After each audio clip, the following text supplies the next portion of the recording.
Welcome to Philosophy Talk, the program that questions everything except your intelligence. I'm Ken Taylor. My co-host John Perry is away today. We're coming to you from the studios of KALW San Francisco, continuing conversations that begin at Philosopher's Corner on the Stanford campus. Imagine the following scene. An 18-month-old boy is dancing joyously, if clumsily, to the music of Prince, his Let's Go Crazy, let's say. His mother is so delighted that she whips out the camcorder, takes a video, and posts it on YouTube to share with family and friends. But someone else is also watching. That's Universal Music Group, which administers some of the copyrights to Prince's music. Universal is jealous of its rights, and it threatens the mother and insists that YouTube take down the video. Fearing for its own liability, YouTube complies. Welcome to the copyright wars. For whose benefit are these wars being waged, and at what cost? I'll put those questions and more to my guest, Lawrence Lessig, author of Remix, Making Art and Commerce Thrive in the Hybrid Economy. He thinks our copyright laws are outmoded, that they stifle creativity, and that they serve no one's real interest. What do you think? Join us by calling 415-841-4134. That's 415-841-4134. But first, our roving philosophical reporter, April Dembosky, takes a closer look at one battle in the copyright wars, where public art and political activism meet in the marketplace. She files this report. Viewing art on a busy commercial street can be quite different from contemplating Chagall at the museum. Many cities have public art programs with sculptures on sidewalks and murals on freeway on-ramps. Tourists snap photos of those works all the time, but when advertisers or professionals sell those pictures, that's illegal. Everybody thinks that they can just take it because it's out there on the street. That's not any more true than you can take somebody's parked car. Brooke Oliver is a San Francisco attorney. She says copyright law doesn't distinguish between bus stop murals and Mickey Mouse. It really does protect poorer artists every bit as much as it protects a record label or, a huge film company. So it really does protect the little guy. In 2000, she filed a lawsuit against Corbis, a stock photography company. They were selling photographs of a mural from Cesar Chavez Elementary School on the internet. The mural was meant to educate students about the farm worker movement in California. Oliver represented the muralists. They spent 8 months working on that mural for virtually no money at all. You don't want to just have somebody else walk out, snap a photograph of it, and make hundreds of dollars. Well, I felt ripped off. Juana Alicia was a lead artist for the mural and a union organizer with Cesar Chavez. These are images that triumph and celebrate the struggles of some of the poorest people on the planet. Getting exploited in that way was a little more, insult to injury. Making a living as an independent artist is hard enough. Without the protection of copyright laws, a career in art could become a mere hobby. We are human beings too. We have families. We need to support ourselves. So it's important for us to be able to protect our rights. Attorney Oliver also represented the United Farm Workers Union.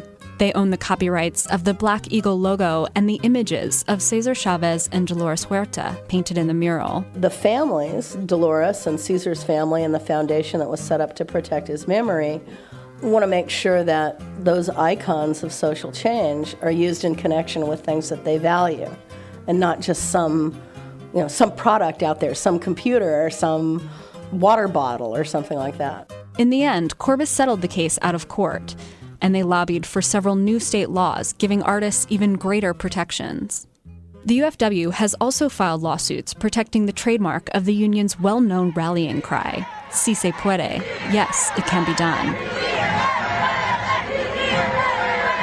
There are musical tones or phrases or symbols that bring to mind among consumers the source of certain things. And Cesar Chavez and Dolores Huerta coined the phrase Si se puede. Si se puede! Obama away! Obama away! Even the Obama presidential campaign got permission to use the phrase in its Spanish ads. The UFW granted him a free license because the UFW endorsed Obama. It might have been different if McCain tried to use it. Yes, we can. Yes, we can. For Philosophy Talk, I'm April Dembowski. And I'm Ken Taylor. Today I'm joined by Lawrence Lessig. He's a professor of law at Stanford University and author of Remix, Making Art and Commerce Thrive in the Hybrid Economy. Larry, welcome to Philosophy Talk. Welcome back to Philosophy Talk. Great to be back.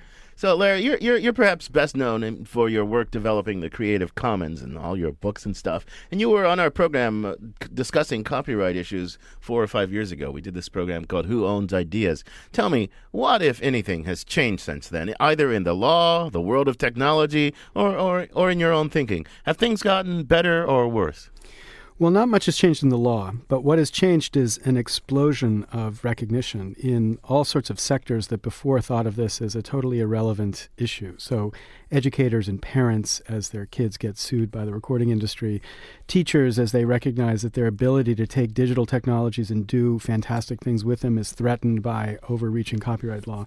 A whole bunch of new industries, businesses that recognize this more moderate copyright law would be a future for great new innovation. There are many more allies to the side of balance than there were 5 years ago. Yeah, I think I read in your latest book that lots of people, because of this explosion of people who are utilizing this stuff, and lots of people have been turned into criminals in recent years. Is that right? Well, the law treats them as criminals. Kids engage in behavior which seems to them perfectly legal, perfectly sensible, but they're told that it's criminal behavior. So what they do is internalize the life of being a criminal. And my concern, one fundamental concern in this book, is that we begin to, this is a corrosive influence. It begins to have effect beyond just the area of copyright law. So look, I know that you think our copyright laws need to be rewritten and rethought. But before we get into just how and why, I want to ask you a more foundational question to help this conversation get started. Why should there be copyright laws at all? I mean, we'll worry about what kinds of copyright laws, but what is the purpose of having a copyright regime in the law? Well, copyright law, I think, is an essential part of creating incentives for artists to create great new work.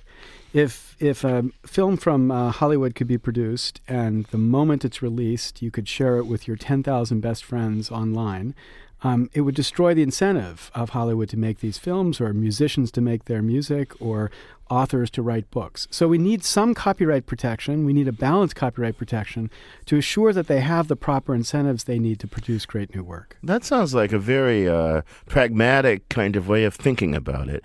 Here's another way you might think about it. There should be copyright laws because there should always be laws to protect property. I think up a thought, I write it down. It's my property, just as my house is my property. If I build my house on my own land, sure, there has to be a property law regime. And shouldn't intellectual property just be part of the property, the law of property in general? Well, of course, it's like the law of property in the sense that I can buy and sell my property just like I can buy and sell my house. But the nature of this property is fundamentally different. As Jefferson wrote in the early part of the 19th century, "He who receives an idea from me receives instruction himself without lessening mine, as he who lights his taper at mine receives light without darkening me." So the idea is, intellectual property is the sort of thing where if I share it with you, I still have it.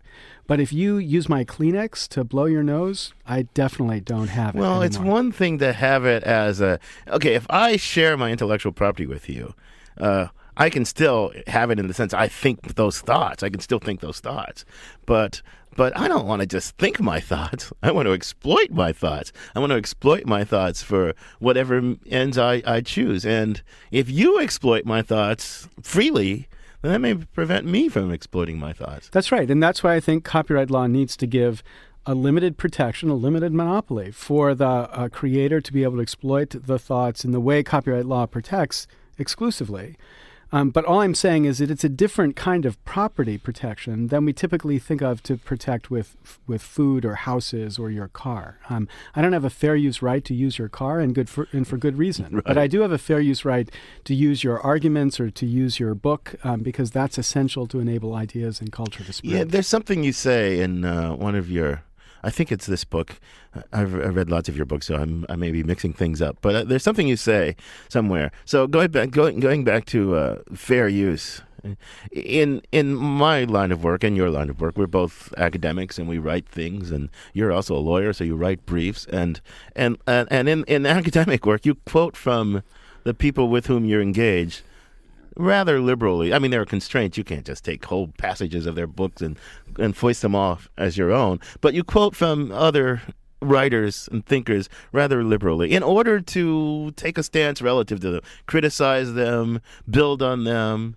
You talk in your book about the way a lawyer writes a brief. It's full of quotation and citation, and a beautiful brief is like a symphony of pulling things together, essentially remix. And you wonder why music can't be like that. Why we don't have the same standard. First, do I have that right? You have it exactly right. There's a kind of democratic norm that exists in the context of writing. We all take for granted the right to quote, to build upon in order to write some text. Of course, you have to cite. I think plagiarism is the only crime for which the death penalty is appropriate. So I think you've got to cite, but as long as you cite, you can take and build upon. But the point is, the norms in music and in film and in many parts of art don't yet embrace that same kind of democratic right, and I think it should. Right, and you think it should, but you challenge, you say, you tried to think of some difference between music and, say, legal scholarship or other academic scholarship that would explain why they have these different norms. And I take it you don't see an intrinsic difference to the very form. There's no intrinsic reason why citation should work so liberally in our kind of line and not in music. Is that right? I wouldn't point to the intrinsic nature of anything. That's philosophers' talk. What I would point to is the need to protect differently in order to create the incentives for the artist to create originally. And I don't see any need to protect differently. That should be just the same freedom. Well, see, I just want to think about that a little bit, because I want to think about the nature of my interest in this intellectual property if I'm a musician versus a writer. And it seemed to me that it's hard in music to quote another performance without yourself performing it as if it's your own. But in academic writing, there's an explicit device for saying that's his, not mine. I quote it or I paraphrase it. I say so and so says. I can't say in a piece of music, can I? Mozart says. So in the very performing of it, I'm taking what is another's performance and performing it like in the first person, as it were. Well, and isn't that the difference? Well, no. In the height of classical music was essentially this type of quoting all the time. Everybody understood when somebody was borrowing because they were all familiar. And right. In the context of remix today, where we're talking about remix of music, when Girl Talk remixes music, he's taking the actual sounds from the other performance and including it in his. So nobody's confused about the fact that it's Girl Talk creating the sounds. It is sounds from somebody else that he is mixing together in order to produce his 212. So you think you can literally quote, you can literally not perform the other's performance and say, I'm taking a bit of his, here he is. Yeah. And then do something with it. Yeah, no, I think the artists are not sufficiently respectful. I think that they've got to be more respectful and more citation. But it's understandable that they didn't. During hip-hop, the rise of hip-hop, when there were all sorts of lawsuits threatened against people for sampling in the context of producing music, they had to hide the fact they were quoting. But if we were open about it, then they could, produce liner notes that include every single person that was snipped in the production of their work. The liner notes, right, are one thing. But I'm just wondering, what's the equivalent of the quotation marks where I'm explicitly marking this as not my own in something like a photograph, right? So if I photograph somebody else's photograph, how do I, in the photograph, cite the other guy? Well, I don't think you should have the right to just reproduce somebody else's photograph. If you're taking somebody's photograph and changing it, transforming it, that's what I think you have a fair use right to do. If you're remixing it, incorporating it with a bunch of other work, I think you have a right to do that. Those things expressly say it's not just my work that I'm doing, it's somebody else's work I'm building on. Right. So remix is different from just sort of usurpation Absolutely, kind of thing. yeah. And you're not saying people should be able to usurp other people's work. You're listening to Philosophy Talk. Our topic today is the copyright wars, and we're talking with Larry Lessig, author of Remix, Making Art and Commerce Thrive in the Hybrid Economy. I'd say he's one of the generals of the other side of the copyright wars.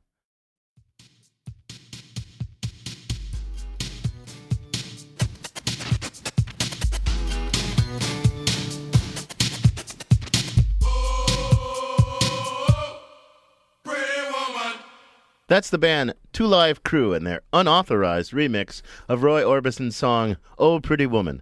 The battle over that remix went all the way to the Supreme Court, and the court ruled in Two Live Crew's favor. We're discussing the copyright wars. John Perry is away today. I'm Ken Taylor. This is Philosophy Talk. And our guest is Larry Lessig, author of Remix, Making Art and Commerce Thrive in the Hybrid Economy. So, Larry, I take it that you think that the big part of the problem is that 20th century law and 21st century technology are sort of strange bedfellows. Can you say more about the tension between the two? Right. Well, 21st century technology has empowered an extraordinary range of people to become creators, remixing content, sharing their remix with others, engaging in a kind of expressive culture that we haven't seen in 100 years. 20th century law presumes that all of that creativity, in some sense, has to be cleared by the lawyers first. And that conflict creates the problems that leads to what is this battle. And I take it that's because, see if I've got this right, that's because at some point, the law was changed so that copyright included not just the printing and distribution, but the, quote, copying of these things. Right. And 21st century technology makes all kinds of copies. Right. Is that right? That's exactly right. The law was architected originally around the exception, not the rule. And the exception was making a copy. So it said when you made a copy, 1909 law did this explicitly for the first time, then you've got to get permission from the copyright owner. Well, of course, in 1909, you made copies through things like printing presses. It didn't really matter. Not many people had a printing press in their back lawn. But when culture moves into the digital age, where no matter what you do on a computer, even just reading text on a computer, you're making a copy, all of a sudden you've produced this world where every single use of culture requires permission of the copyright owner, and that's radically inconsistent. You're listening to Philosophy Talk, and our subject is the copyright wars. A combination of 20th century law and 21st century technology, we just said, is turning millions of downloaders and remixers into criminals. Are copyright laws too restrictive, or is modern technology too lawless? Does a law stifle creativity while protecting only narrow corporate interest? But what about independent artists and musicians whose works are also protected by our copyright laws? Join this conversation. The number is 415-841-4134. That's 415-841-4134. Or, as always, you can email us at comments@philosophytalk.org. And we've got a caller on the line now. That's Greg in East Palo Alto. Welcome to Philosophy Talk, Greg. Hello. Thank you for taking my call. I've long thought that that the duration of patents and copyrights is too long, and again, this seems antiquated. I wonder if the duration of copyrights and patents is something that should be considered as far as a possible solution to this problem. Good question. Right. Well, this has been an issue I've been involved with literally for 10 years now. A decade ago, Congress passed the Sonny Bono Copyright Term Extension Act, extending the term of existing copyrights by 20 years. This meant that the copyright term for human beings was life of the author plus 70. For a corporation, it was 95 years. Now, that compares with the framers' copyright term of 14 years, which, if the author was alive at the end of that 14 years, could be renewed to 28. So we've radically increased the term. And why have we done it? Because every single time a copyright's about to expire, at least over the last 40 years, the copyright owners have gone back to Congress and pleaded with them to extend the term of copyright. So 11 times in the last 40 years, Congress has extended the term of existing copyright. Now, we took this to the Supreme Court. We said, Supreme Court, the Constitution says Congress has the power to grant copyrights for a, quote, limited time.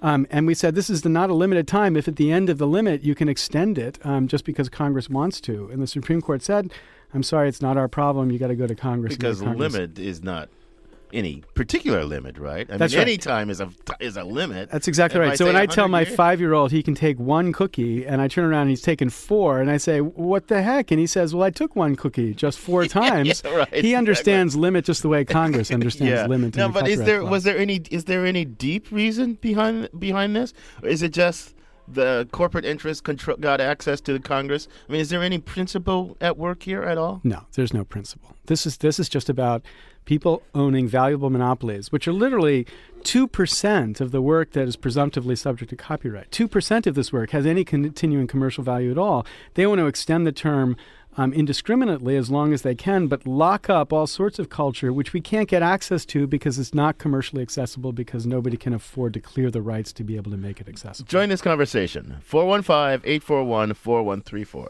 That's 415-841-4134. Or, as always, you can email us at comments@philosophytalk.org. And we've got Charlie in El Sobranti on the line. Welcome to Philosophy Talk, Charlie. Hey, What's your thank comment you. or question? I got two quick questions. One, I'm curious what the Supreme Court, what their analysis was when they ruled in favor of the ban versus Roy Orbison.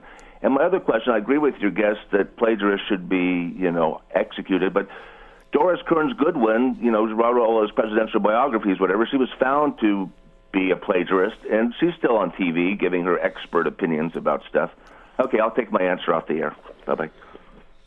Well, I don't know the particulars of the charge that you've made, so I don't want to comment on that. What typically happens, especially with a lot of scholars, is when they're doing lots of note making, they might make a mistake in exactly what they attribute as a note or not. But I don't know the particulars. I don't want to say anything. But do you know about the Supreme Court case? Yeah, I know about that very well. So what the court said was, because Two Live Crew had so substantially transformed Roy Orbison's song, it was a fair use, and so they were free to do that and free to do it without the original artist's permission.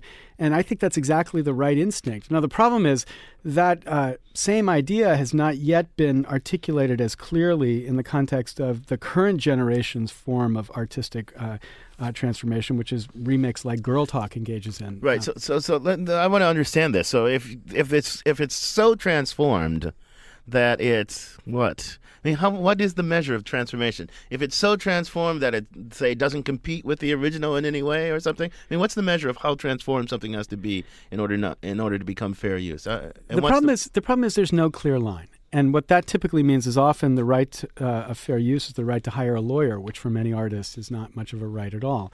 But the basic intuition is, if what you're doing is building on and transforming a work in a way which is creating something different, not like taking a novel and translating it, or taking a novel and turning it into a movie. That's one kind of transformation, which is very much within the scope of the copyright owner's rights. But if you're taking a photograph and you're inspired to make a poster on the basis of the photograph, that's a different kind of transformation that the law has traditionally looked at and said ought to be free from the control of the original copyright owner. Isn't there a controversy about that?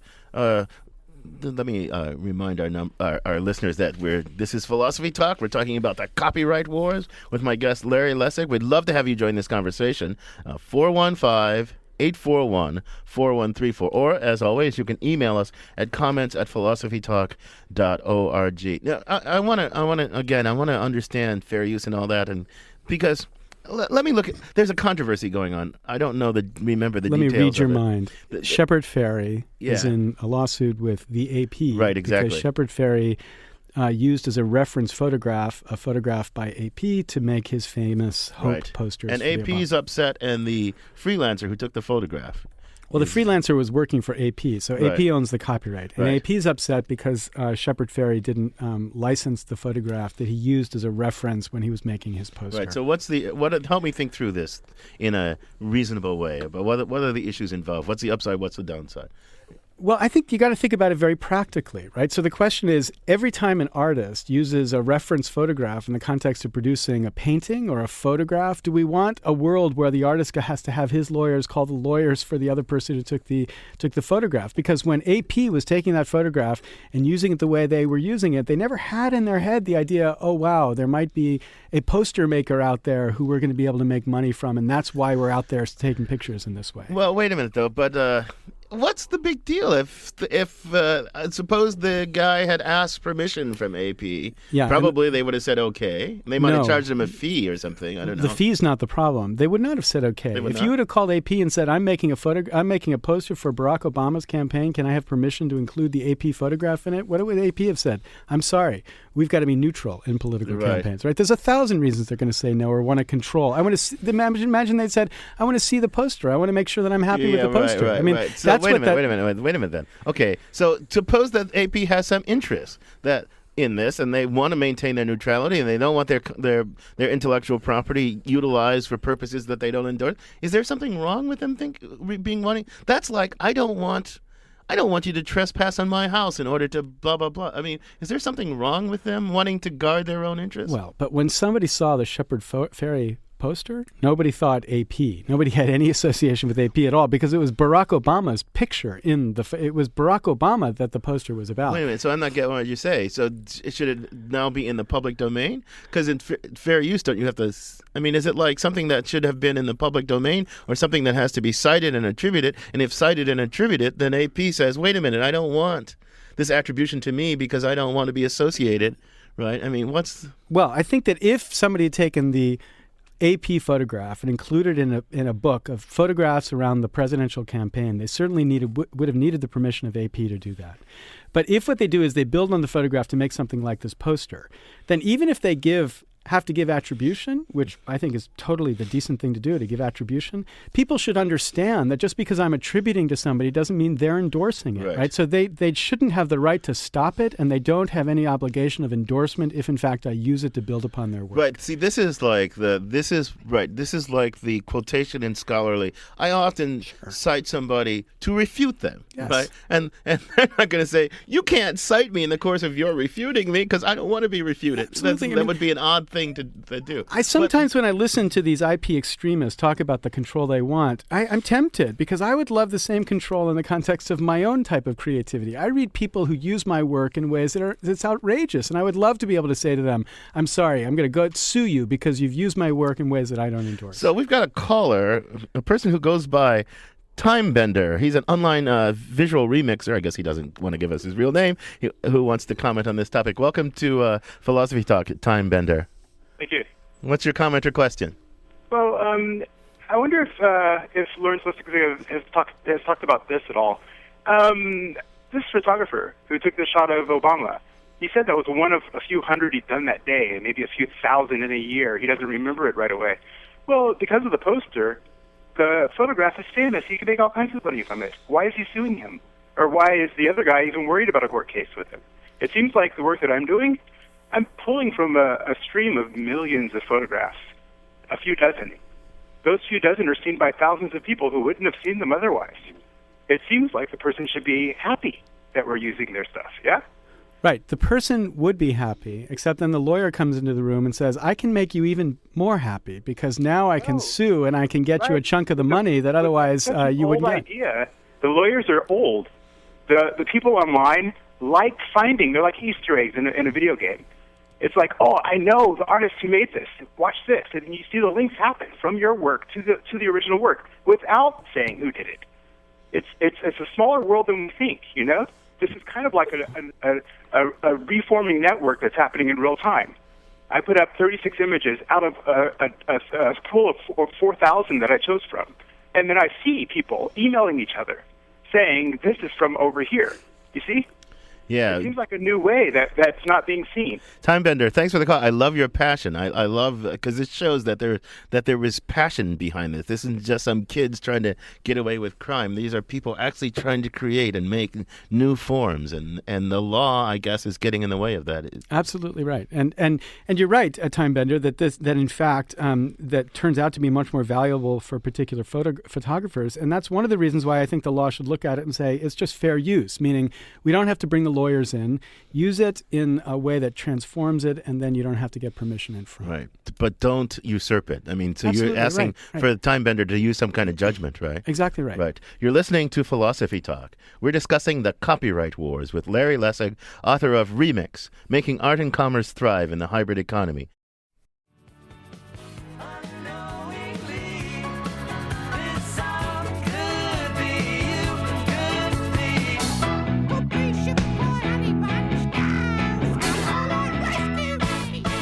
George Harrison, who lost a famous copyright lawsuit when he unintentionally plagiarized another song. In these digital days, it's routine for musicians to have their music sampled and used in other songs. Some like that, some not so much.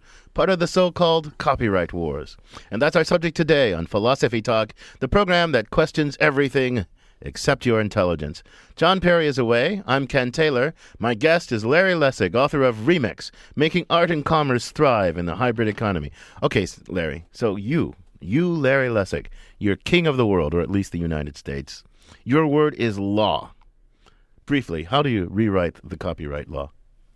Well, number one, I take amateur remix and I exempt it from copyright. It's not a fair use. It's just not regulated by copyright law. It should be totally free. Number two, face the fact that this war against peer-to-peer piracy has failed. I don't support people violating other people's copyrights, but we in the United States have got to learn to accept the idea of failed wars and stop suing kids and start suing for peace. So I would say the end to that war, legalize that activity, raise money to compensate artists for the harm that they suffer. Number three, make copyright more efficient as a system of regulation so that we exactly know who owns what. Right now, we have no clue about 90% of work that's more than 20 years old, who even is the owner of that. So we can't digitize it like Brewster Kahle in the Internet Archive is doing and make it accessible freely because we can't even find the person to ask permission of. Those are three changes that would have a radical change in the way copyright law functions. Join this conversation. The number is 415-841-4134. You just heard how Larry Lessig would change the law if he were king of the world. Now imagine that you are king or queen of the world.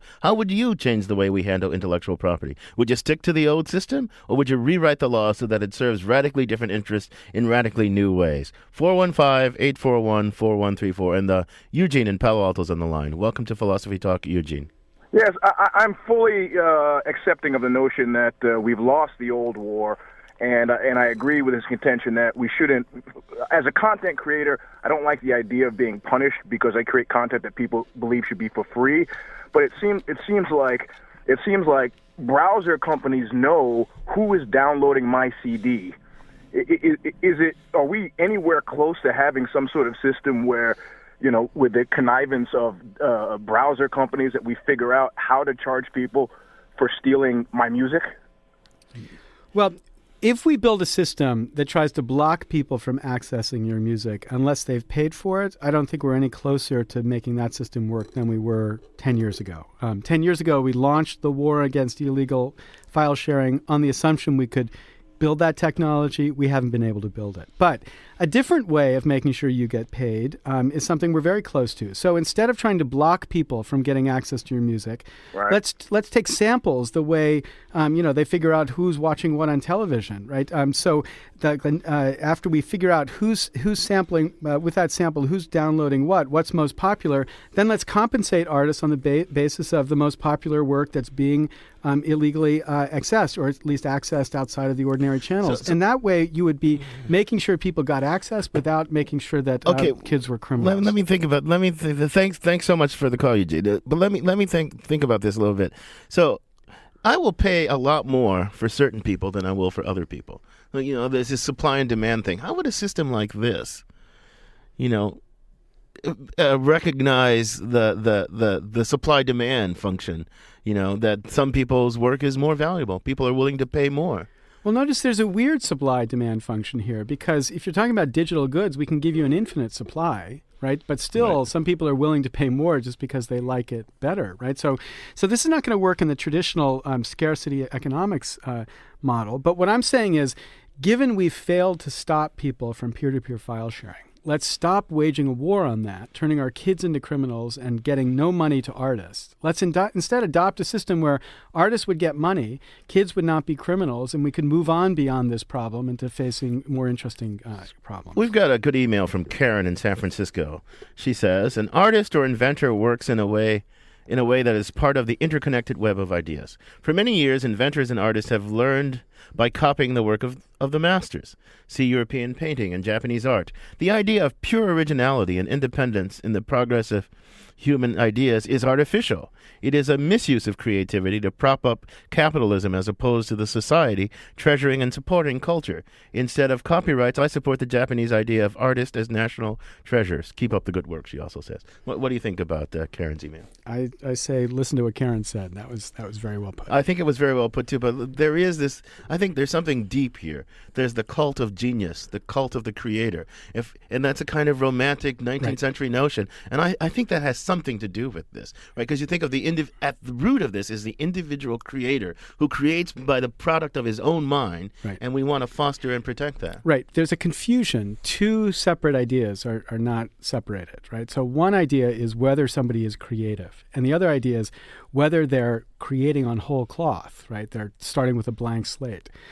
Those aren't connected, right? So when you watch Girl Talk, Greg Gillis, who's this one-man Girl Talk, remix music to produce the extraordinary stuff that he's producing, every single sound he's remixing is sound that other people have created. But nobody could look at that and not think this is enormously creative. Right. Or my favorite example right now, if you go to YouTube, if you go to a site called Through, THRU-YOU.com or org, one of the two, you'll see this guy who has gone through YouTube and taken slices of YouTube recordings where people were recording jazz and resynchronized it together to produce this extraordinarily beautiful remix, jazz remix, just from sampling things that other people have put out there. Now, you can't look at what he's done and think this is not enormously creative, artistic work. Right. But one also does want to measure the value added of the individual creator and somehow compensate and encourage the adding value to other people's products. Of course you do, but the point is, I don't think the law should be making that measure. It shouldn't be lawyers or judges deciding what is art and what isn't. It should be the culture that rewards people by saying that's fantastic or that's I agree with you.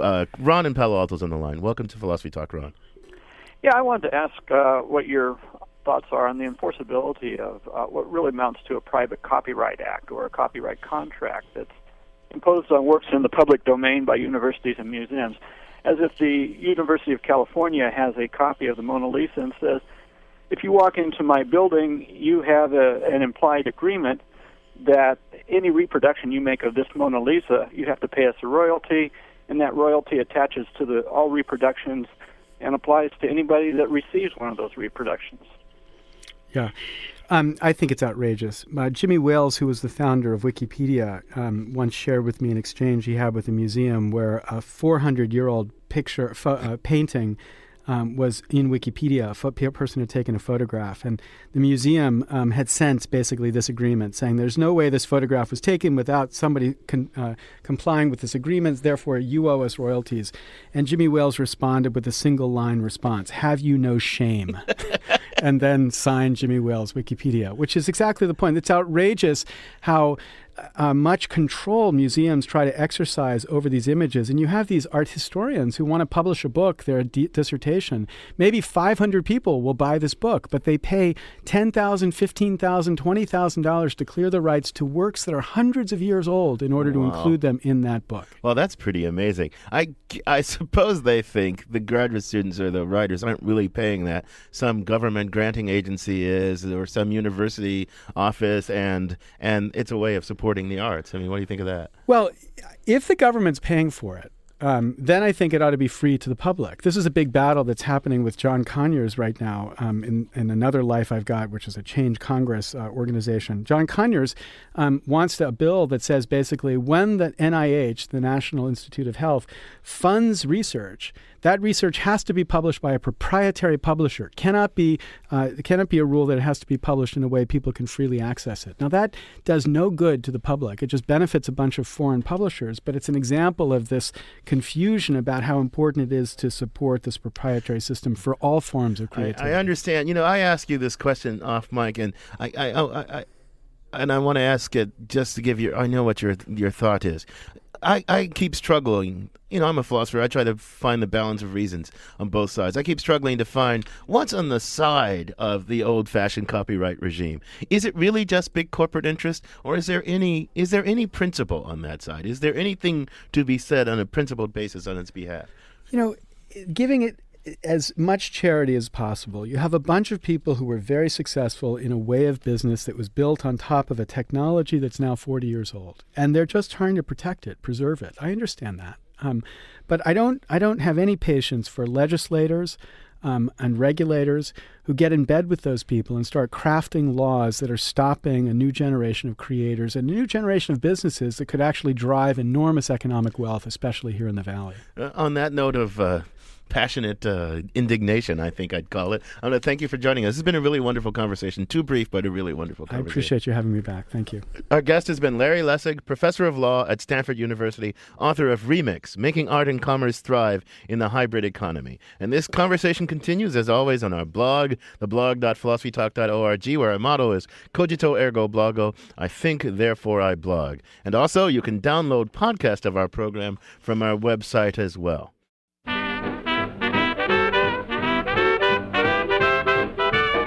Philosophy Talk is a presentation of Ben Manila Productions and the trustees of Leland Stanford Junior University, copyright 2009. Our executive producer is David Demarest. Our production coordinator is Devin Strolovich. Our directors of research are Daniel Elstein and Cole Leahy.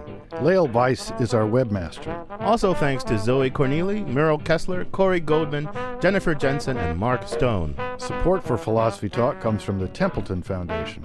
Also from various groups at Stanford University, the Friends of Philosophy Talk, and the members of KALW San Francisco, where our program originates. The views expressed or misexpressed in this program do not necessarily represent the opinions of Stanford University or of our other funders. The conversation continues on our website, philosophytalk.org. I'm John Perry. And I'm Ken Taylor. Thank you for listening. And thank you for thinking.